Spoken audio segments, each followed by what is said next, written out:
It's week 2 of the early access for Bitcraft Online, and a huge new update has just dropped. My name is Teddy. Welcome back to the channel. Today, I'm going to be going down everything that was just released for the new update regarding Bitcraft Online's early access. If you enjoyed the content, be sure to leave a like, subscribe, turn on all those notifications, and without wasting any more time, let's just jump into this. Starting off, Clockwork Labs did release a little tiny update roadmap on how they're going to be rolling out all of their updates. Now moving on, every update will come out Wednesday to Thursday out on the new test branch on Steam, and then it will be up onto the live servers after. In order to go ahead and change over to the new test branch, you will have to right click your game on the Steam, hit manage, go into the beta, and select the test branch. You'll have to restart your game and update just to try out all the updates here before they go live, but their goal for these updates are to focus on the following categories of changes: new content, balance, the UX improvements, and finally bug fixes and performance improvements. Unfortunately, Clockwork Labs isn't planning on any huge system adjustments coming in the next few weeks, but they do have larger content updates on the horizon, which will come as they begin to focus on more substantial monthly updates into the mix.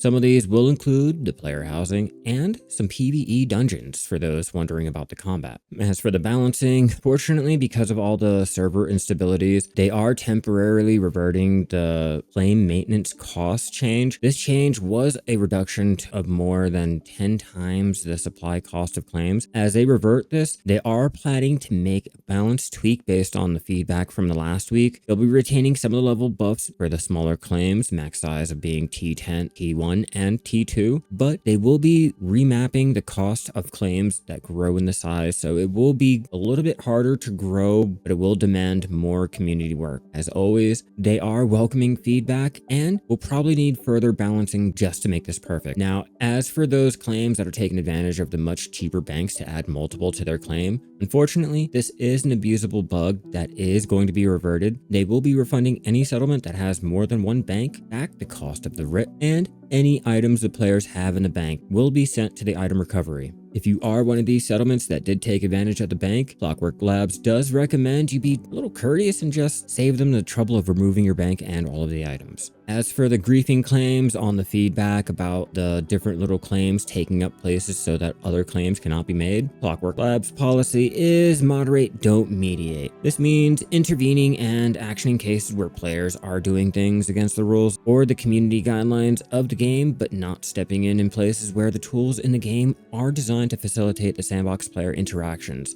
At the character and settlement scale, doing something using the in-game mechanics which has the express purpose of bothering another player and has no in-game remedy for the player to take is considered griefing and will be actioned as form of moderation. In the medium term, they do aim to remove these cases through game design, but in the short term, they will take action. This means using a claim totem to prevent another claim totem from expanding, doing actions which will have a remedy, or under another player's control, we will not take actions and is considered a part of the sandbox experience of Bitcraft. Examples are a player that you gave permission to the claim, taking a bunch of the items and leaving the claim, that's allowed. Or if a player removing the pavements from your road you built on in an unclaimed area, that's also allowed. As for the Empire, they currently believe that anything does go between the empires, but it does come up there is something players are doing with fair recourse that others can take. Clockwork Labs does not intend for the empires to affect nor battle with settlements and vice versa. They do understand that there's an undesired case right now where the Empire watchtowers can affect claims, but that's not their intention, and Clockwork Labs does aim to resolve these issues as soon as they can. And now to the meat and potatoes of this whole entire update, which I know you guys have been putting a lot of feedback in and have been wanting to go ahead and check out the game, but kind of haven't really been wanting to go ahead and buy it because of the controls. But today, introduced with the new update, they now have the WASD keys that can now be used for your movement. It's only in the temporary phase. They're going to go ahead and work it out and get it more streamlined. For those of you who were wondering what it looked like in game, it's a little finicky with the whole movements, but again, it's only in the little testing phase, so we can go ahead and give our feedback, let them know what needs to be adjusted and changed. Next, we have the notable changes, which there's new hair colors that have been added to the twins, and there will be more to come. We get blonde on our default as our characters. There's new elixirs that can be crafted by the scholar, gives us new effects. They've added new payment options for every tier, increased monsters and huntable animal protection time from 10 seconds all the way up to 60 seconds. More than doubled the chance of obtaining crop oil when processing star plants, and you can now see the settlement tier by right-clicking it on the map. There will be more info added later on as the updates come out. Next up, we have the several fixes to the marketplace, now allowing you to list many cargo, smarter default pricing, and they also added the ability to go ahead and see things that you haven't discovered yet in your inventory. You can now buy it. Now you can gain experience for sailing and riding mounts. This amount is small for now and will gauge the feedback to test out without disrupting the meta too much. You can now edit marketplace orders once again. Updated the way quest tracks objectives to make it easier to retrack. Like if you lost your quest for the temple, it'll go ahead and remark it back on your map. Carts and mounts are now able to move in the swamps. Once again, that was a huge problem earlier. There's now a context menu that now allows us to mute players without having to report them, which is a huge update. I'm sorry, I did not want to have to report a player just to mute them if they were being annoying. Like now there's been minor improvements to the performance to FPS drop when opening and closing the map. They are working on a larger fix for this as soon as possible, but they just added a little minor fix to it right now. The pet owls now sing and sleep when idle. Nice. I do like that change. Added a map icon to Alessi's hideout so you no longer have to sit there and figure out, am I in the right area? Reduce the FPS drop when crossing into chunk boundaries. AFK disconnects now bring you to the login screen instead of closing out the game. That's a huge one. I hated that one. They fixed an issue with the macOS that resulted in the pink and brown screen, whatever that happened. They added the ability to skip more specific quests in the onboarding instead of being able to skip it all to help out the players quickly get into the whole starting. Purchasing from a shop, the cost amount now updates for over 1. Added a few new traveler tasks for those who were complaining about not having enough variety with the traveler tasks. The missing icons from the vaults are now in there for the clothing. Frenzied fish no longer despawn until their frenzy time is up. Updated animations for the short sword attacks. Nice. Updated swims ocean fish tags to be worth more coins. Finally, they're actually worth something.